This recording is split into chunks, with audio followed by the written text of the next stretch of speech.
Parades, celebrations, and contests were part of the early day life in Juneau. On the 4th of July, all three of them combined into one of the biggest parties of the year. Hello, I'm Scott Foster, and welcome again to Rain Country. We start a bit light and lively, beginning with all the hoopla associated with the 4th of July. Today, the 4th of July parade and activities in Juneau and Douglas are popular attractions. They were even more so in the early days. Juneau's first 4th was in 1881, and old-timers have had something to remember ever since. Well, we used to have a lot of streamers, and certainly when the city band was holding forth, they always participated in the parade. It was quite a large group and well received. There may have been more flags in the parade, perhaps more decorations. I think maybe now, with everybody involved in a workaday world, maybe there's more inclination to use ready-made situations rather than to make them up. The parades as today are not quite like they were before, because Douglas was a community of itself and Juneau was a community, and they were lots of rivalry, and Douglas had a big fancy parade on the 4th of July and fireworks, and Juneau would try to outdo them, and they had baseball rivalry between the two towns and the firemen, and then of course with the miners back in those days they had mucking contests and who was the best in from the Treadwell or from the Alaska Juneau. We had a number of boxes that had a certain amount of crushed rock, and the rock was on steel plates, and the contestants would shovel the rock from one box over to another, and they were timed as they did this. And the first contest we had, why, it was won by a boss of the Bureau of Public Roads. He beat all the miners. Well, as I say, they had this, there was a big rock there right around past where the library is now, right across from Bob DeArmond's home. It was right on the corner. They'd put a stage around that, and then the miners would single jack and double jack and drill holes in that thing to see who could drill the deepest hole the fastest, you know. It was always a popular contest, and lots of money would be bet on it because every crew had its guy, you know, that they figured was the champion, you know. Mr. Casey was the one who had teams that he hauled supplies up into the Perseverance when the mine was up in there. And on the 4th of July, he'd get his teams out and always took all the little kids, you know, in it. Well, with a bunch of horses, I don't know whether they had 4 horses or 6 horses or what. And we waited just for that sort of thing so we could ride on that particular float.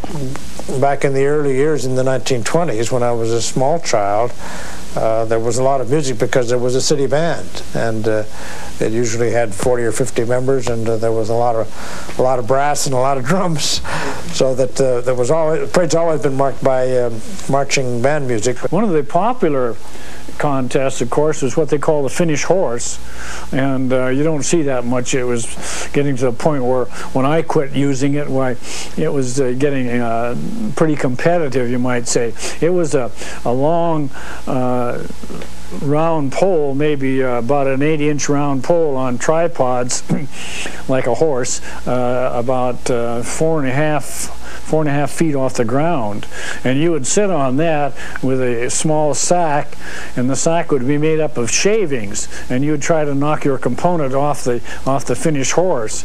The thing that was interesting was the fact that when you saw him start to swing, you'd have to brace yourself against the swing, otherwise you'd get off a balance, of course, and fall on the bottom. One thing that was kind of fun, I remember they would have the women doing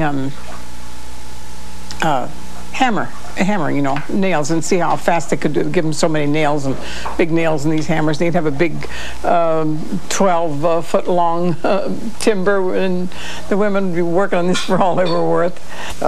One of the earlier experiences I remember, and it sounds a little corny, but it is a Declaration of Independence that we're celebrating and observing.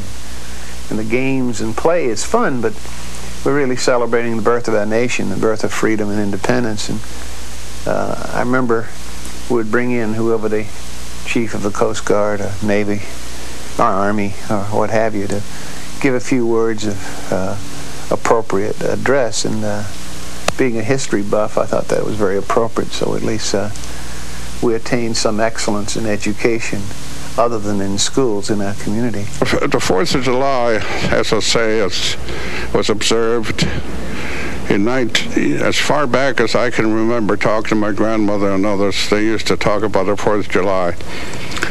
We were not citizens even until 1924. Congress passed an act making all Indians citizens. Prior to that time, we still observed 4th of July and celebrated the independence. I really don't think we really knew from whom, but our country was independent, so we rejoiced with everybody else. It was a big deal for me, I know. People seem to enjoy it. They come from way out there, the Loop Road, to come in.